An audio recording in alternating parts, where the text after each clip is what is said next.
Hello and welcome again to our series of online pharmacology class. My name is Jonas and welcome to Class Kirby, episode number 4, season 2.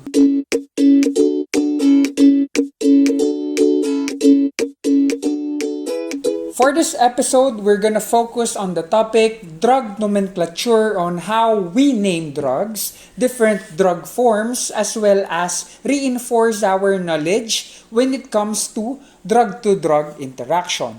For today's discussion, the following will be my objective. Number 1, I would like us to understand more what drug nomenclature is. Number 2, identify different forms of drugs. Number 3, comprehend how drug interact with different body systems. And number 4, comprehend the different abbreviations commonly used in drug administration. When we talk about drug nomenclature, this is basically a system of naming drugs based from their number 1, chemical components, and number 2, molecular entities by different official governing bodies.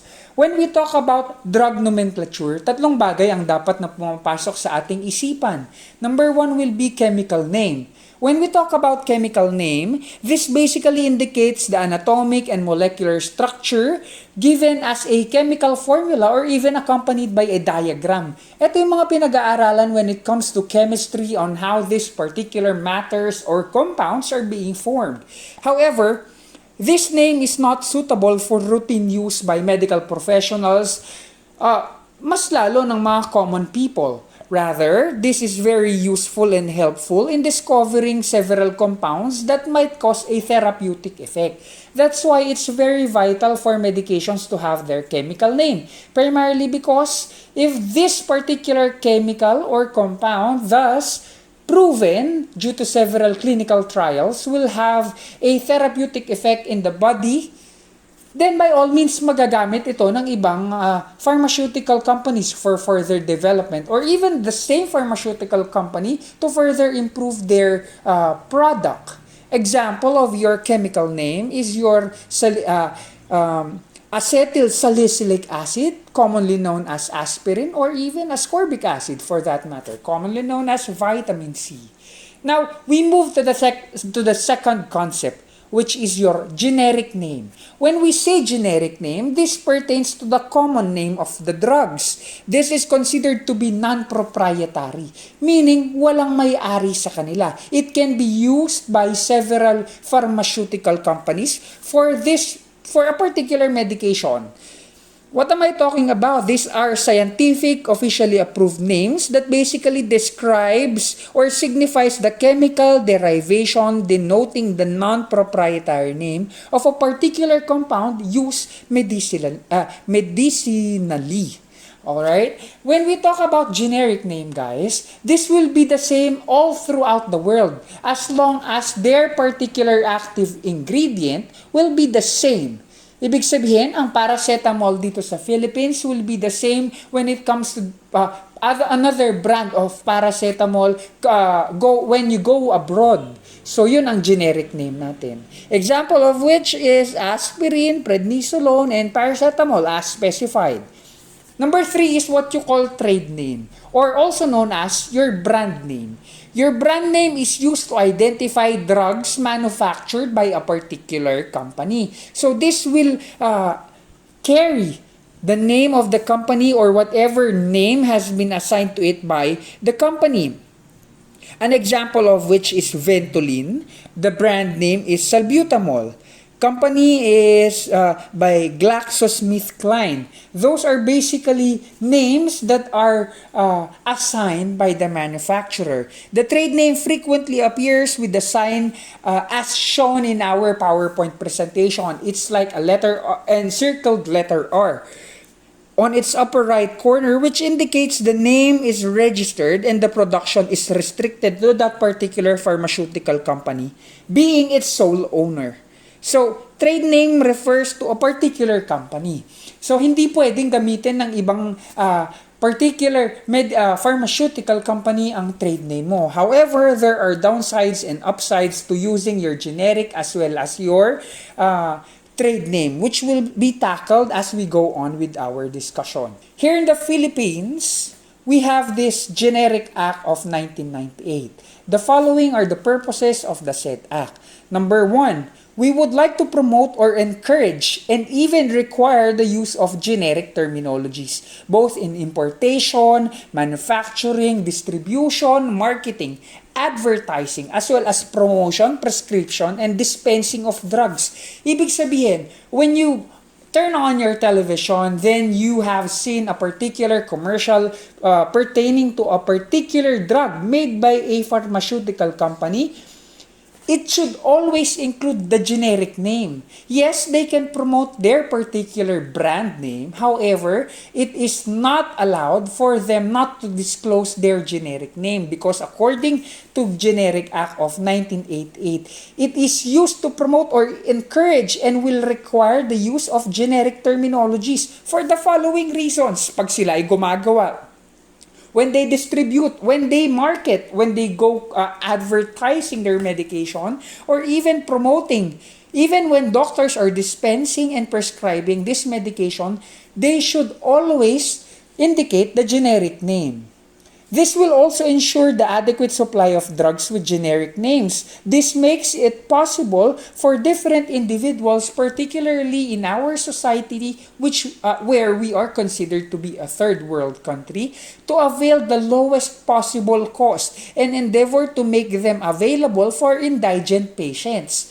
If you remember our discussion number 1, the introduction for pharmacology, we have discussed the concept of excipients, wherein we have specified that despite these excipients not being the active ingredient of the drug, this makes one drug different from the other in terms of branding.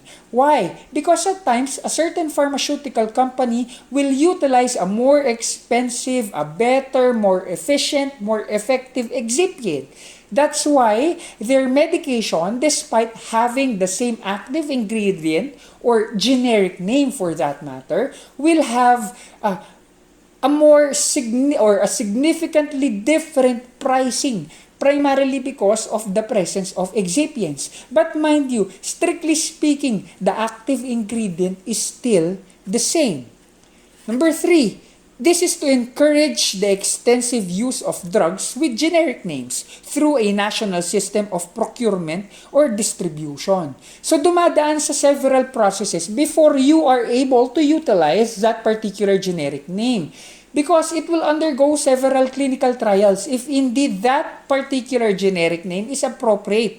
Okay? Kasi dapat meron silang similarities between each other or the standards in order for them to qualify to use that particular generic name. Another purpose of your Generic Act of 1988 is that we would like to emphasize the scientific basis for the use of drugs. This is in order for health professionals to become more aware and cognizant of the therapeutic effectiveness.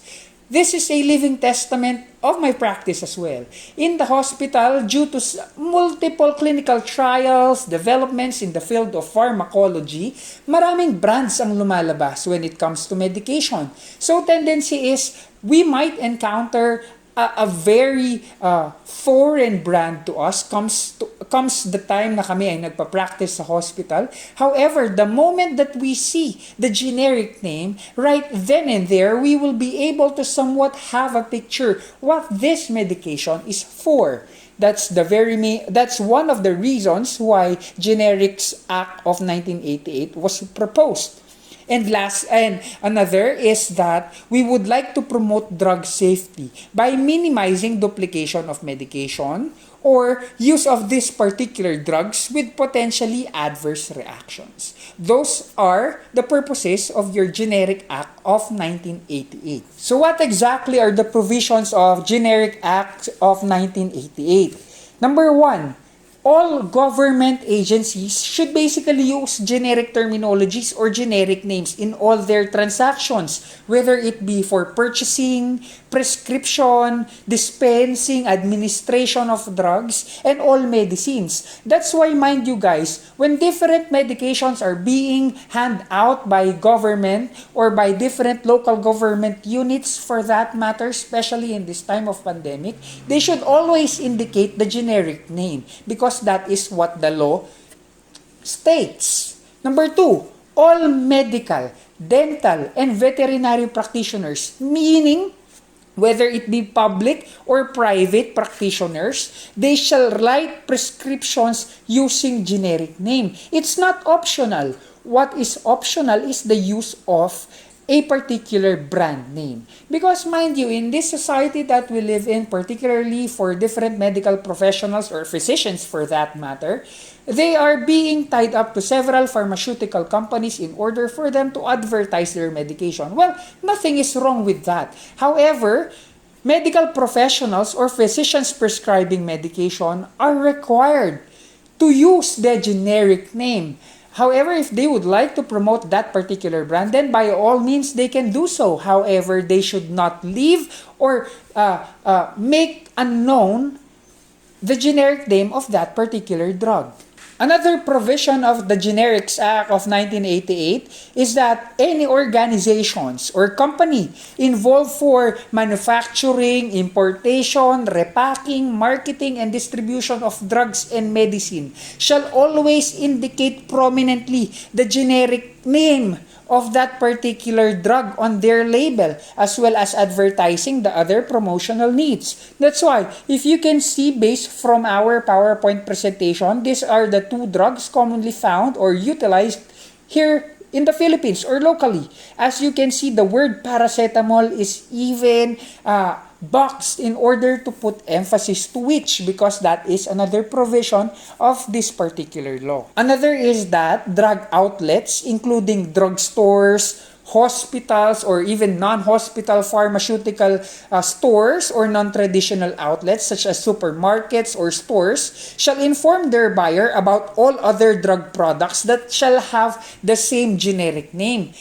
Kaya nga pag bibili kayo, even though you have a particular prescription of that particular medication, the pharmacist or the cashier involved in the transaction should present all the available choices bearing the same generic name, because that is what this particular act states, together with their corresponding prices, so that the buyer will have or will be able to exercise adequately their right to pick their right to choose a particular medication. Because again, mind you, I would like to remind you that if a particular medication despite it having a different brand name, as long as they have the same generic name, then by all means the active ingredient is but the same. That's why we would like to offer more autonomy, more responsibility, and give our patient freedom in choosing their particular medication of choice, especially when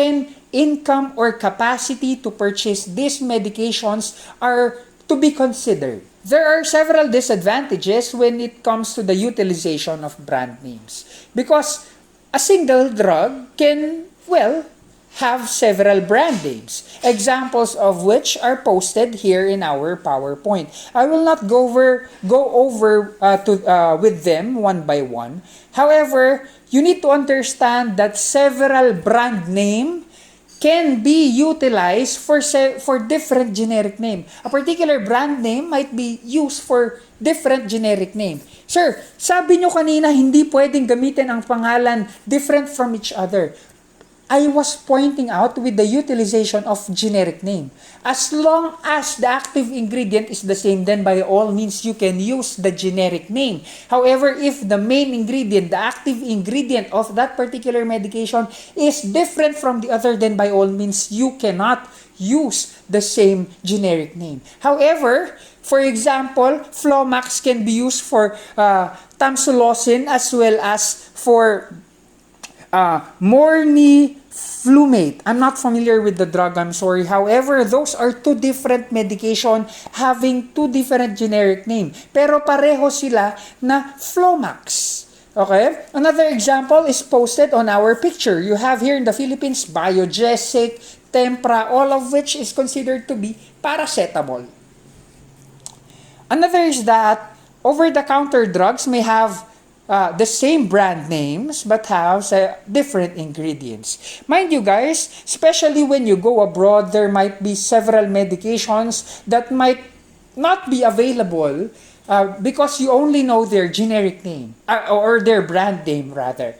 Dapat alam natin ang generic name because brands might change from places to places or regions to regions, but the generic name will always stay the same. So several drugs can be classified depending on their groups, and you can group them according to the following.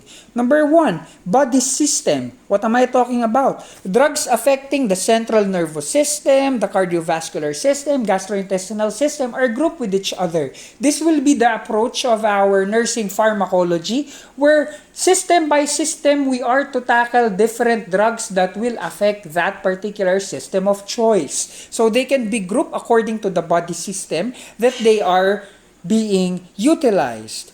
Next is therapeutic use or clinical indications. For example, you have antacids, antibiotics, as well as antihypertensives, depending on how you are to use them or depending on their therapeutic effect. Next will be physiologic or chemical action. Depending on the changes they are bringing physiologically or anatomically for that matter, you can classify them. Example, we have beta-adrenergic blocker drugs or beta-adrenergic drugs, calcium channel blockers, and so on. You will understand more when we further our discussion in nursing pharmacology, particularly when you reach midterms up until finals. You also have your prescription and non-prescription drugs, also known as over-the-counter drugs. Non-prescription drugs are also known over-the-counter and can be sold without any prescription. However, when we talk about prescription drugs, example of which is antibiotics, prescription drugs usually requires a written doctor's order or any order from your physician that you are indeed being required to purchase this set of numbers of medication in order for you to take in. Kaya dapat may prescription. That's why don't take it against several pharmacists or different individuals involved in the transaction of your medication that at times they will be requiring you with a prescription. Because those drugs that are considered to be prescription drugs necessitates a particular prescription. Pero kapag over-the-counter, example, vitamins, ascorbic acid, for that matter, multivitamin supplements, usually they will not require prescriptions. And lastly, illegal drugs or these drugs that are used for recreational purposes. This will not be tackled in depth for this discussion. However, the following are the several of your common drug classifications. Now, we discuss different drug forms available for the utilization of our clients or for us for that matter. Number 1 will be tablet. When we talk about tablet, this is basically powders that are compacted and molded into small discs with precise shape and sizes. Based from our previous discussion, we have specified the use of your excipients, which are basically binders, in order for us to mold and to come up with a particular desired shape for our tablet. A classic example of your excipient is your cornstarch. When cornstarch will be in contact with several gastric juices, they will swell and it will release the active ingredient of that particular medication. Now, the medication will undergo your pharmaceutical phase in a faster or more rapid manner, wherein disintegration as well as dissolution will be faster. Then, the medication will be available readily for absorption. There are 3 different types of tablets there are several types. However, the main types of your tablet are the following. Number 1, when we say scored, may hati. It allows us to divide this particular tablet into halves or even quarters. Well, I remember my father taking in a particular tablet, and according to the prescription, he is to take 10 milligrams per day. However, upon considering my choices, it is both economical and more practical for us to buy 20 milligrams instead. So I have considered 20 milligrams tablet that is scored in order for me to be able to cut it into half. That is basically scored. Another is what you call layer. As you can see in the picture, there are tablets that will contain several medications that are visibly different from each other. Kaya makikita nyo parang may dalawang patong or even tatlong patong. A common example of this kind of tablet here in the Philippines is Neozep. If you know it, that's a paracetamol combined with another drug. That's why you can see layers of that particular medication. And lastly, enteric coated, and based from our discussion, again, nursing responsibility when it comes to handling enteric coated medication is that we are not to crush them prior to administration, primarily because they are coated particularly to protect that drug from contact to gastric juices para sila ay magkaroon pa lang ng contact or absorption when they go further down in your digestive system. These are tablets coated with substances that basically resist the action of gastric juices. Thus, it avoids dissolution in the stomach, but rather will facilitate dissolution or pharmaceutic phase, the completion of pharmaceutic phase up until absorption in your small intestine. That is your tablet. Siyempre, meron din tayong tinatawag na capsules. Capsules are small, globular, or cylindrical shell or container made from some digestible or soluble materials such as gelatin. Basically, you have two different types. I will discuss first the two major types of your capsule. You have your hard capsule when you pop it open, it will have a powder-like substance. Those are considered to be hard capsules. These are two parts of a coating sliding with each other that you can open and mix content with food or liquid to be used or administered with tube feeding. I remember back when I was a student, there was this classmate of mine who was tasked to administer medication through nasogastric tube. Ibig sabihin, may tubo that extends from the outside environment that will lead directly to the patient's stomach. However, the medication available is capsule in form. So, I've seen him try to devise a way, because we do not have any idea during that time, on how he is to administer a capsule down to that tube. So basically, administering the whole capsule will not be feasible. So, what he did is, he opened the capsule and crushed the capsule. Mind you guys, you don't need to crush the capsule, especially if it's considered to be hard capsule. Just pop it open, the powder will be present, and dissolve it in water that is ready to be administered through your nasogastric tube, which will be further discussed in our next series of discussion. Another example is what you call soft capsule. If hard capsule will have powder inside and you can pop it open, soft capsule have liquid inside or liquid material encapsulated in them.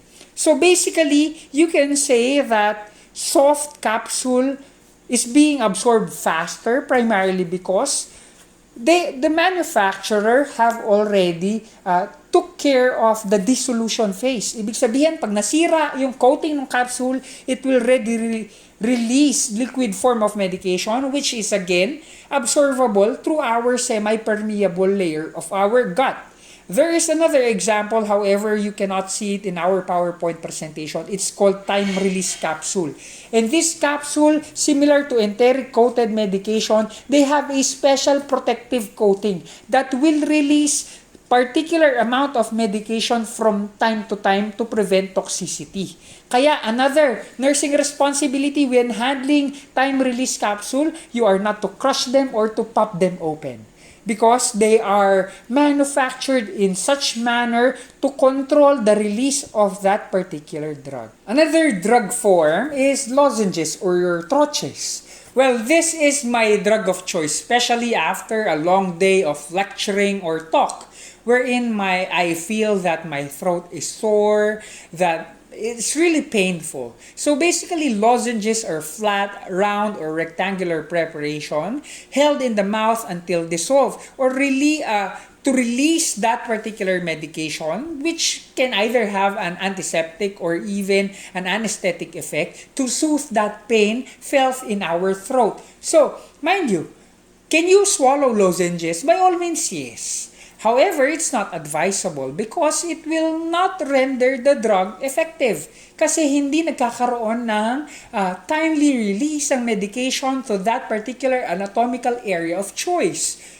Pero strictly, you will not die from swallowing strepsils. However, again, it will not have the same therapeutic effect. That's why when you are to administer lozenges to your patients, advise them to just keep them in their mouth and let it dissolve naturally with the use of your saliva. Okay, that will facilitate the release of medication, and that saliva containing medication will have contact in the surface of your throat. Ergo, the therapeutic effect of that particular medication. Meron din tayong tinatawag na powders. Hindi sila ginawang tablets, however, they remain powder. This preparation in the form of fine particles either of a single drug or several drugs combined together. These are dispensed through bottles or even papers. Pero usually in the hospital, I have experienced powdered medication present in ampules. However, it will require me as the provider of that particular medication to inject a solvent to dissolve that powder to make it liquid in form, so that I can inject it through parenteral route, either intradermal, intramuscular, subcutaneous, or even intravenous. So those are your powders. Another drug form is your suppository. And when we talk about suppository, these are medications that are inserted through several external orifices or openings of the body, such as the vagina, the urethra, or even the rectum or anal region. Once it is inserted, it will either dissolve slowly because of the presence of several body fluids, or it will dissolve naturally because of your body heat. But regardless of the manner of how it is being dissolved and be available to your body, you need to understand that provision of suppository is quite uncomfortable. Imagine yourself inserting a foreign substance on these openings. Definitely, it will be uncomfortable physically and emotionally. That's why, as nurses, you need to understand that it is our nursing responsibility to make our clients as comfortable as they can. Meaning, we should secure their privacy by the concept of draping. When we talk about draping, you need to understand that we only need to expose areas that we need to have access with. Hindi natin kailangan ipakita ang lahat or kabuuan ng katawan ng patient, but rather those areas only. This will make them a little bit comfortable. Another is with the use of several gels, which we will talk about later on as we progress throughout our discussion. Next will be solutions. When we talk about solutions, these are clear, liquid preparations which contain either one or even more solvent and one or more dissolved components or solute. This is orally taken and usually colored or flavored. There are several types of solutions. However, before we proceed to the types of solution, I would like you to understand that solutions are supposed to be clear. Ibig sabihin, even though you stock them for quite some time, they will not have sediments. Because accumulation of sediments, if that particular medication is considered to be solution, might mean a different thing. It might be expired or out of date, or it might have underwent several chemical reactions that led to rendering that particular medication useless. Kaya, key term for solution is clear. Okay? You will understand more as we progress. Several types of your solutions are the following. The most common among all your solution is your syrup. Syrup contains high concentration of dissolved sugar to mask unpleasant taste of that particular drug. That's why syrups are usually the drug of choice for pediatric clients, because it's undeniable that the active component of the medication is most of the time, if not always, it's bitter in taste. And when you are administering something bitter for pediatric clients, tendency is they will have or develop trust issues to you as the medication provider. So, usually these medications are mixed and flavored with high or with sugar, for that matter, in order to mask that taste. If you have tried drinking dissolved paracetamol, it's unpleasant. Imagine dissolving a tablet paracetamol to water because you can't swallow. These are the first steps for transitioning from syrups to tablet. Well, that's for my case. It's really bitter. So I opted to just drink tempra for that matter, because tempra or that particular preparation of paracetamol is a little bit sweet and orange flavor if my memory serves me right. Another is an elixir. An elixir is a solution that contains a solvent mixture of alcohol and water as well as other components. Usually employed as vehicle in dissolving substances which do not dissolve in water alone. Okay. The common solvent that we are using for solutions is water. But not all chemicals or drugs, for that matter, is or can be liquefied with the use of water. That's why we are opting to use alcohol for that matter. So if a medication is being dissolved and made into a solution with a combination of water and alcohol, ang tawag natin sa kanila, elixir. Tincture, on the other hand, is a type of solution that contains alcohol as the primary solvent. Pero pwede siya magkaroon ng water, yes. However, the major solvent present in that particular solution is alcohol. That makes tincture different from elixir. Kasi ang elixir, mixture ng water and alcohol. Pwedeng the same amount or the same proportion or even water more dominant. Okay? Making it a little bit water-based for that matter.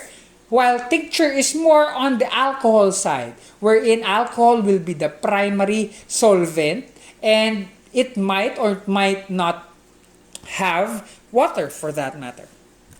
Spirits, on the other hand, are alcoholic solution and volatile drugs. That's why, if you are considering elixirs as your drug of choice, make sure to always keep them secured or covered.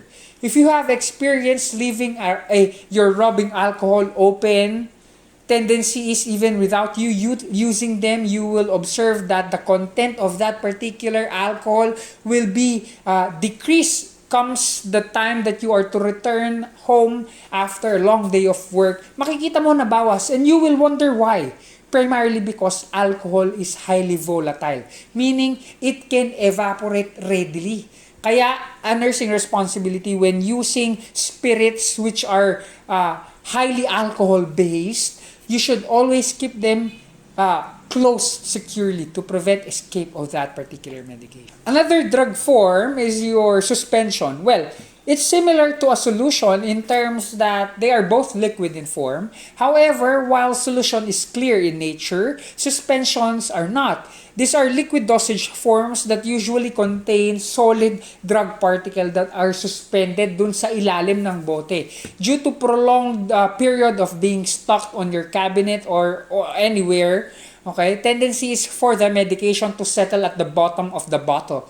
That's why prior to administering suspensions, it will require you to shake it well. However, for solutions, shaking is not required and at times might even be prohibited depending on the manufacturer. So you need to be to have a knowledge of that particular drug that you are administering.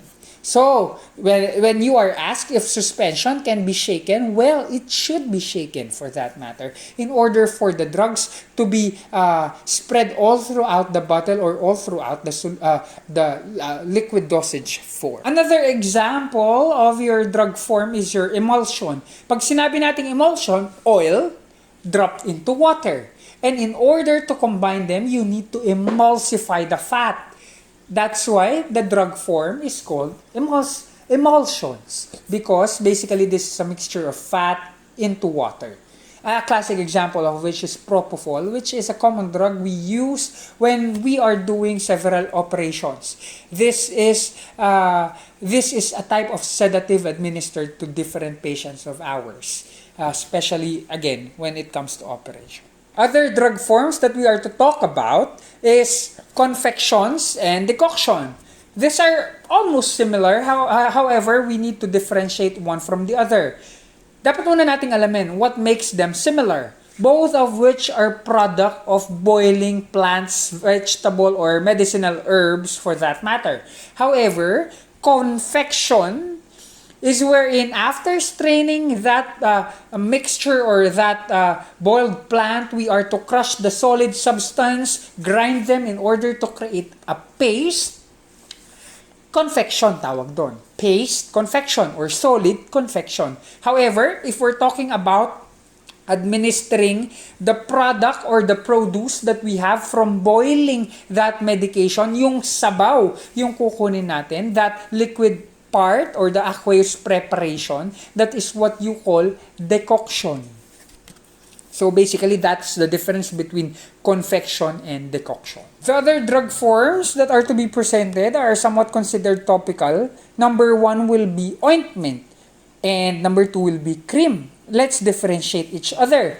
When we talk about ointment, these are semi-solid preparations of medicinal substances in petrolatum, while cream, on the other hand, is usually white, generally non-greasy, semi-solid in substance, and can be removed with water. That's the major difference. When we are putting ointment, even though you sprinkle water to it, it will not be removed from your skin.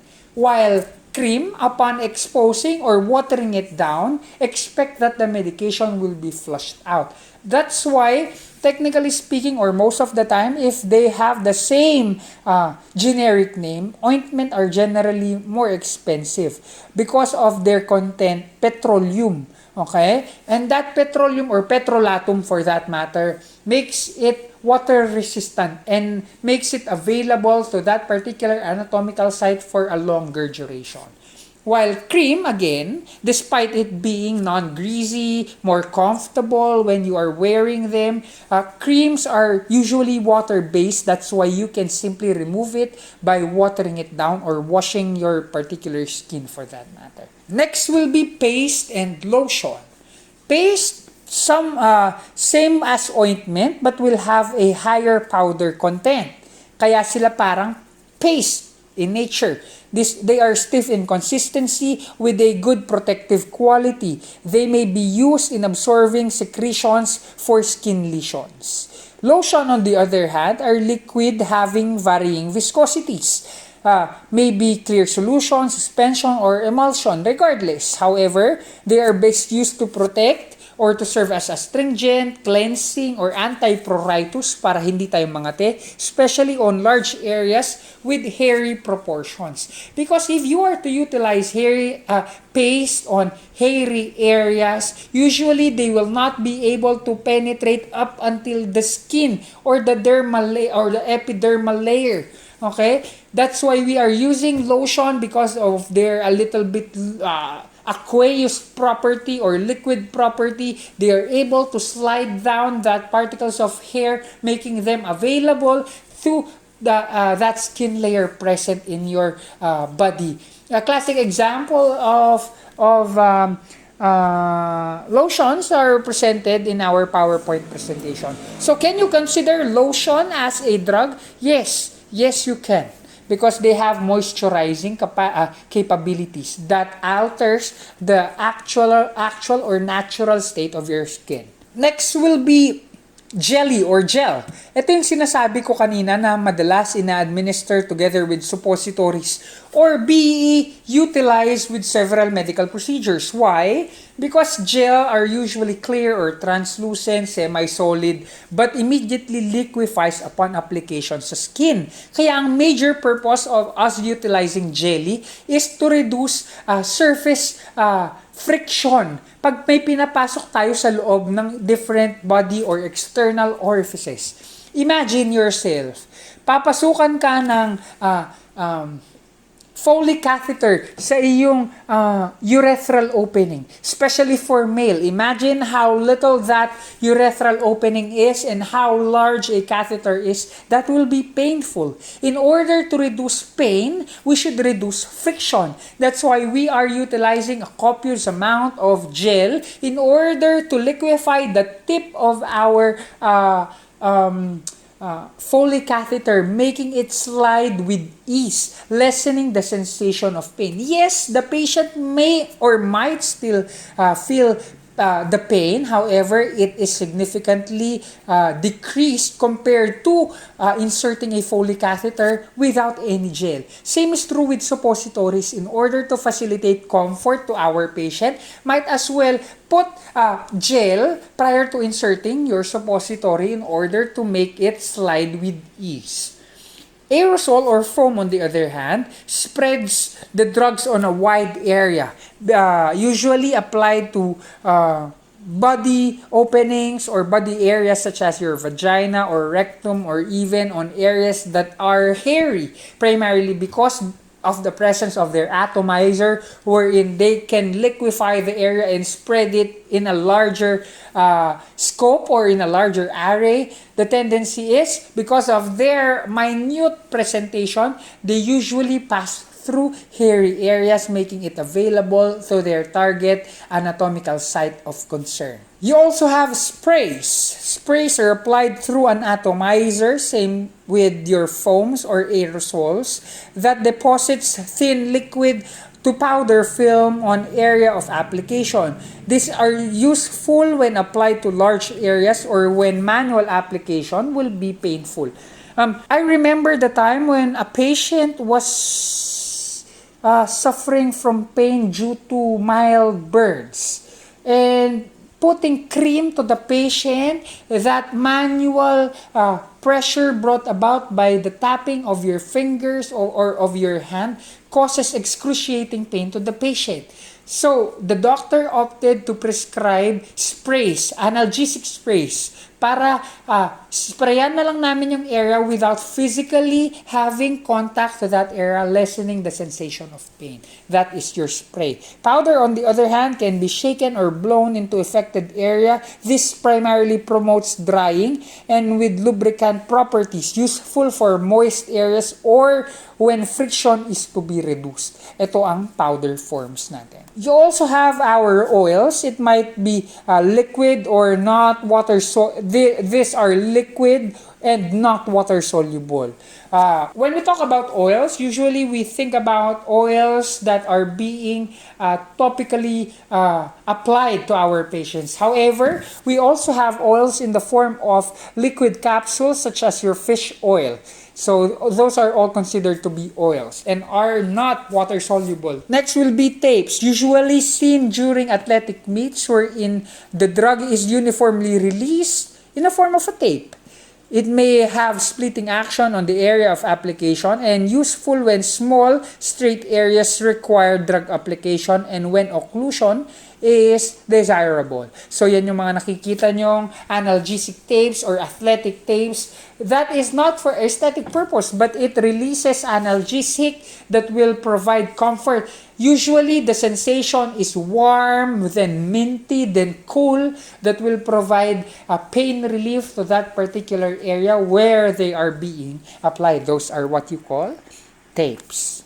So we talk about several classifications of drug orders. We start with standing orders. When we talk about standing orders, these are basically ongoing orders for your patient. This might be given for a specific number of days or even doses. Ang ibig lang sabihin ng standing order, these are ongoing orders for our patient. Okay? Mamaya bibigyan natin kayo ng example. Another type of order is one-time or single-dose order. Pag sinabing one-time, minsan lang natin siya ibibigay. A classic example or an example under the umbrella of your single-dose order is what you call your stat order. Pag pinag-usapan natin ng stat order, these are medications that are to be given once and should be given now. So may immediate kaya tawag sa kanya stat. Okay? This concept makes us say that all stat orders are considered to be single-dose orders or one-time dose medication. However, not all one-time dose or single-dose order can be considered stat orders. Why? For example, the order states that the medication, for example, paracetamol 500 milligrams per tablet to be given at 6 p.m. or 6 in the evening. Minsan mo lang siya ibibigay pero may specified time, which is not now, but at 6 p.m. Okay? However, if the medication states paracetamol 500 milligrams per tablet, stat, meaning that particular medication is to be administered now without any delay. PRN orders are those medications that will have a criteria to fulfill. Ibig sabihin, meron siyang kailangang ma-achieve.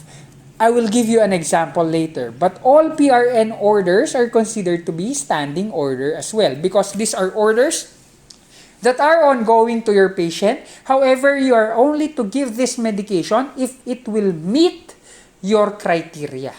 PRN orders. Lastly, self-terminating orders will have a specified number of doses and duration for medication therapy. Ibig sabihin, alam natin or projected kung kailan sila hihinto. Okay? This will be an exercise for all of us. Kindly take time to determine or to analyze the following problems.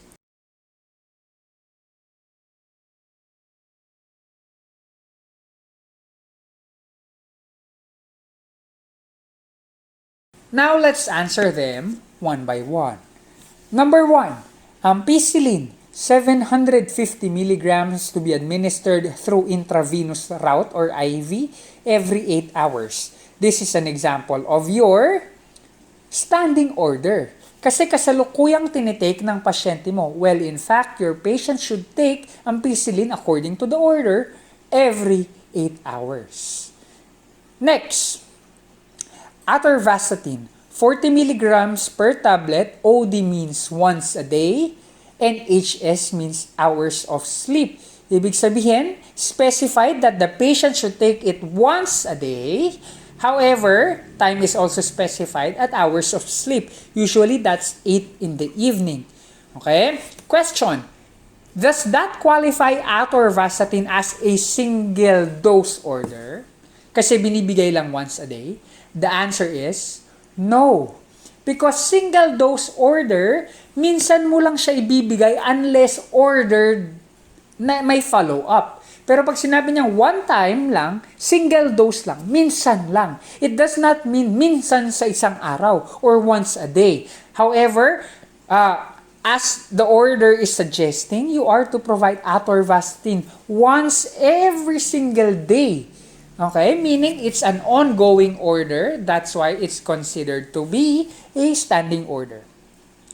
Paracetamol, 300 milligrams per IV PRN for pain. Meaning, you are only to administer paracetamol 300 milligrams through intravenous route if the patient will feel pain. May criteria. Merong kailangang i-fulfill na classification or qualification. For this matter, the patient should have pain. Because if the patient will not feel pain, then by all means, you are not to provide paracetamol because paracetamol is an example of a PRN order here. However, if you can find PRN among the choices, paracetamol can also be considered standing, kasalukuyang order for your patient. However, again, it requires a particular criteria prior to administration. That's why it's also considered to be a PRN medication or order.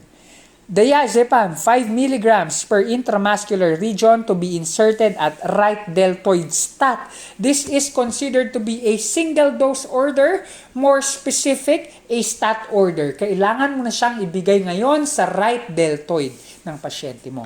Next will be vitamin B complex, 1 tablet, once a day for 30 days.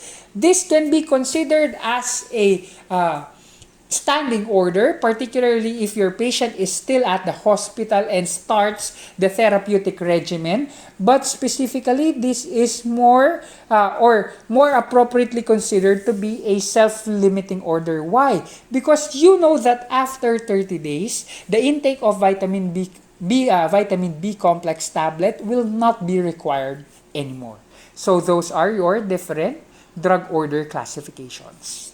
Now we proceed to the different drug-to-drug interaction we have in the body. This was a little bit discussed during our module number 1, but allow me to reinforce your knowledge when it comes to drug-to-drug interaction. Number 1, when we say addition, basically, addition pertains to the response elicited by the combined drugs will be equal kapag ka pinag-combine mo sila. It's basically the effect of one plus the effect of one equals the effect of them combined together. Addition lang tawag natin doon. However, if one medication is administered together with another medication and their effect is elevated into several amounts which is not equal, okay, which is not equal to the same medication administered separately. Ang tawag natin doon? Synergism. Alright? Synergism is the response elicited by combining drugs wherein their effects is greater than when administered individually. Potentiation, on the other hand, is wherein one medication does not have a particular therapeutic effect or actual effect to your body. However, it elevates the effect of the other medication. Ang tawag natin doon ay potentiation. Antagonism, on the other hand, is where a drug inhibits the effect of the other drug. Usually, we are administering two medication which will have an antagonistic effect to contradict a side effect or an adverse effect. Kukontrahin natin yung effect ng isang drug. That's what you call antagonism. Question: can you still provide medications that are said to be antagonistic to each other? The answer is yes.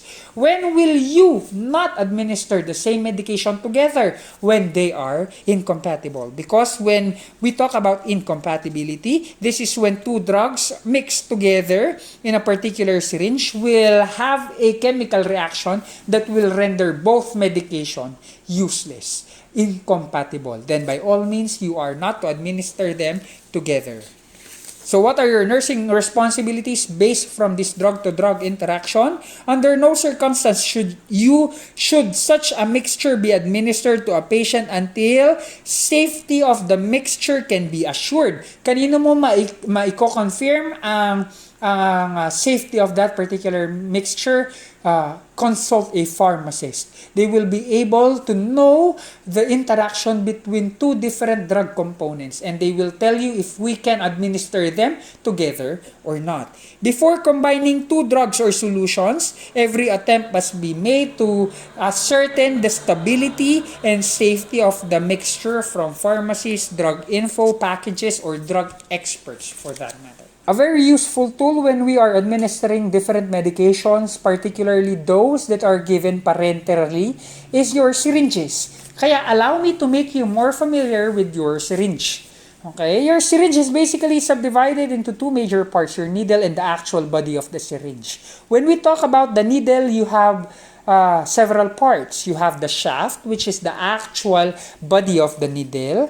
You have the bevel, which is the opening of the needle. You need to understand this because as we progress, as I teach you how to administer medication with the use of syringes, you need to understand that several techniques will require you to position your bevel accordingly.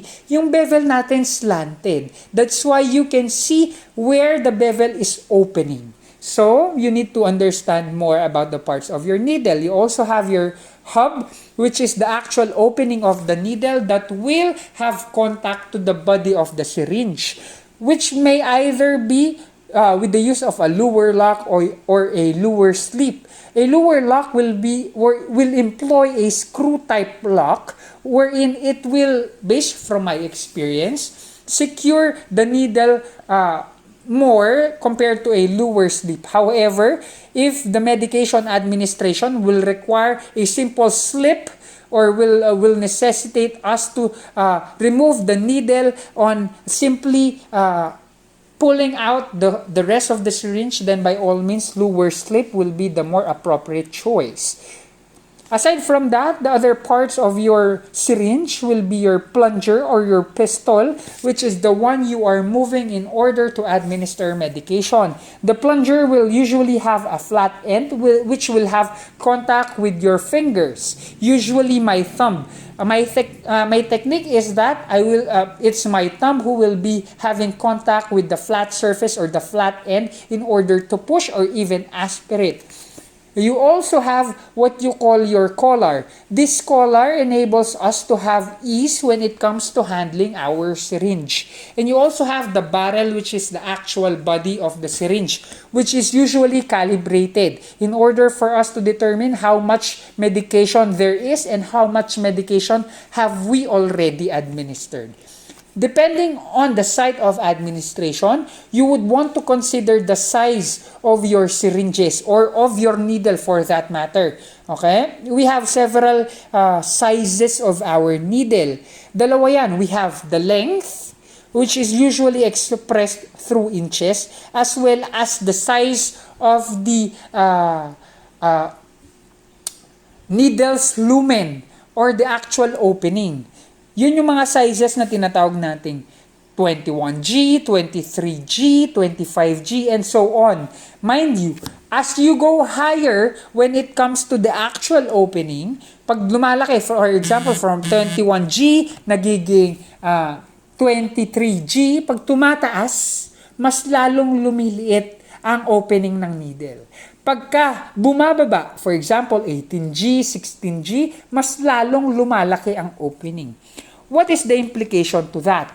Mind you, as the circumference decreases, the pressure increases. Ibig sabihin, if you are to administer medication using a smaller gauge needle, expect it that even though you are pushing the medication slowly, the pressure is increased because of the decrease in the surface or because of the decrease of the circumference of your needle. Ganun yung implication ng size ng needle opening natin.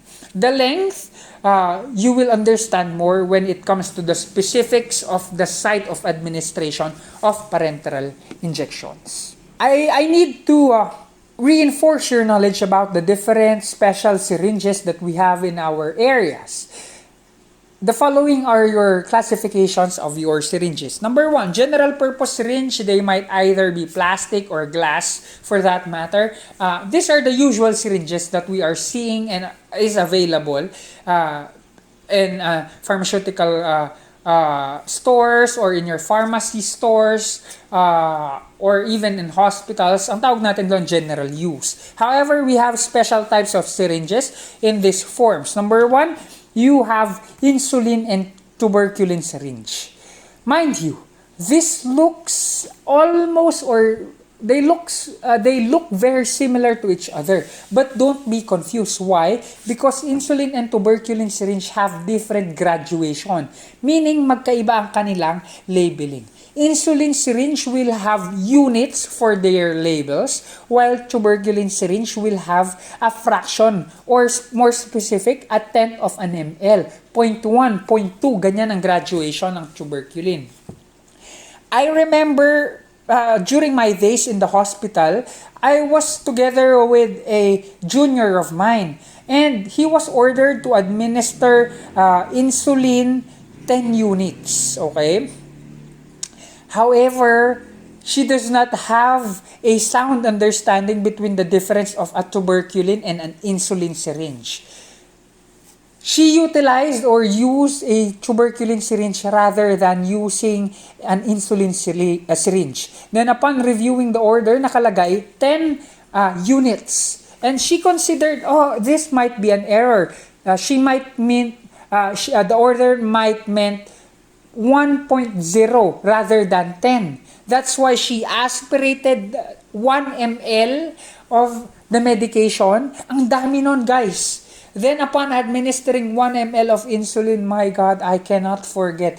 The blood sugar level of my patient suddenly dropped significantly because of the error that particular nurse does not know the difference between an insulin and a tuberculin syringe. Imagine you being in that kind of situation because you don't know the difference. Mind you, insulin syringe is calibrated according to units, while tuberculin syringe is calibrated according to a fraction of an ml.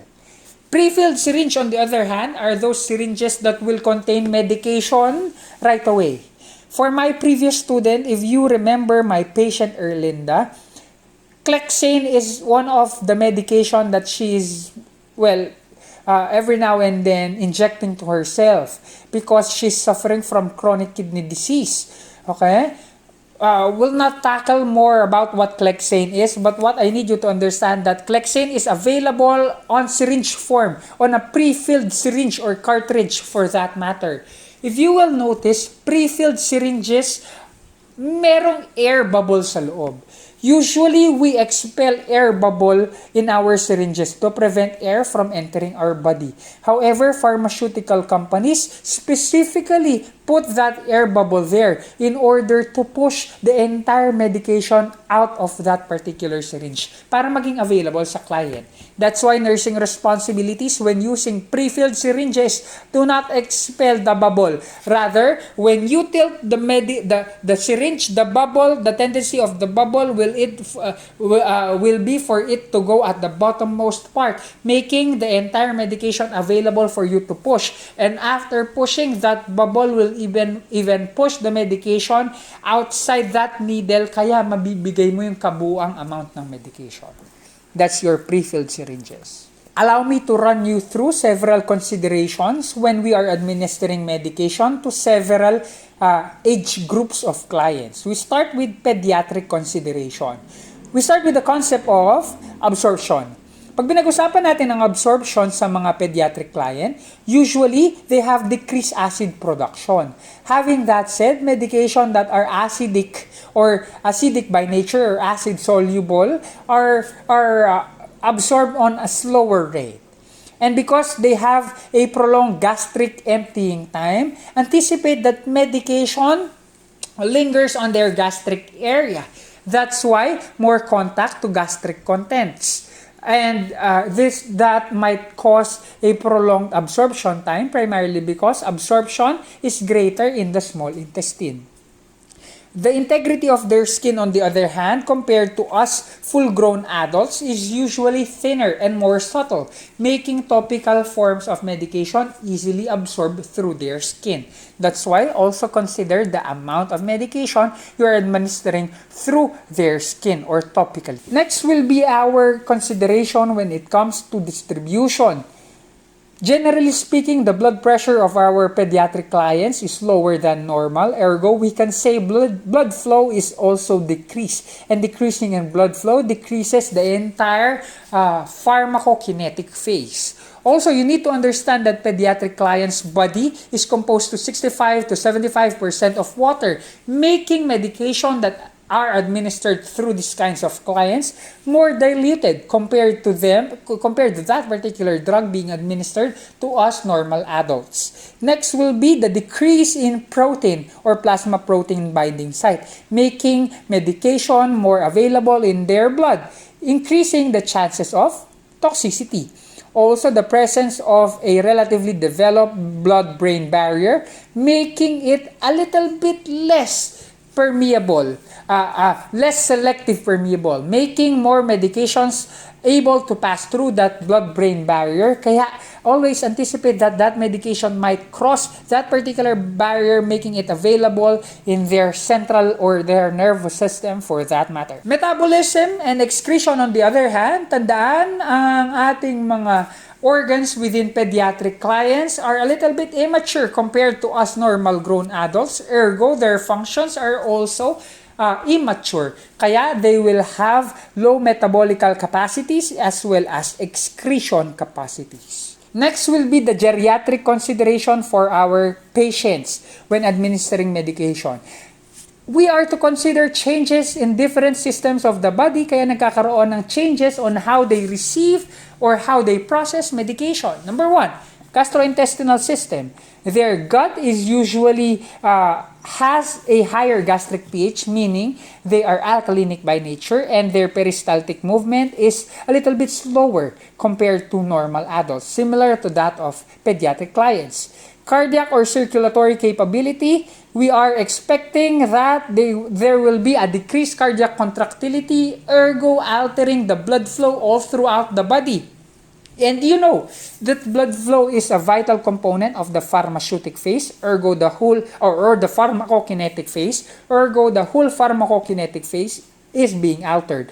Also, geriatric clients are usually suffering from hypoalbuminemia, meaning konti ang binding protein sites. Kaya katulad sa mga pediatric clients, tendency is increase in free drug equals toxicity. Their hepatic and renal function as well is being altered. Therefore, their capability to metabolize as well as excrete medication is being altered or decreased for that matter. Also, their tissue level being more fat and less muscle, nagkakaroon ng variations in terms of dosage that is required for these kinds of patients. So let's wrap it up. For this discussion, we have talked about nomenclature, drug forms, drug interactions, as well as considerations when it comes to geriatric and pediatric clients. We start with defining what nomenclature is. Basically, it's the naming system for different drugs. At pag pinag-usapan natin to, tatlong bagay ang pumapasok. Chemical name, which are basically the chemical formulas of the medication. Generic name, the common name. The non-proprietary name, walang nagmamayari. That is the same all throughout the world. And brand name is the proprietary name, which is the trade name. The name that is being assigned by the company that has manufactured that particular drug. We have also talked about the Generic Act of 1988 and its provisions. We have specified the groupings of several medications according to body system, therapeutic use, physiologic and chemical action, prescription or non-prescription, as well as illegal drugs. I have also presented to you several drug forms available in our market, starting with tablets, capsules, you have oils, lozenges or troches, powders, suppositories, foams, syrups, and their solutions and their subclassifications. Syrups versus suspension. Syrup, clear. Suspensions, may sediments. Syrup does not require shaking. Suspension does require shaking. Gels, emulsion, fat in water.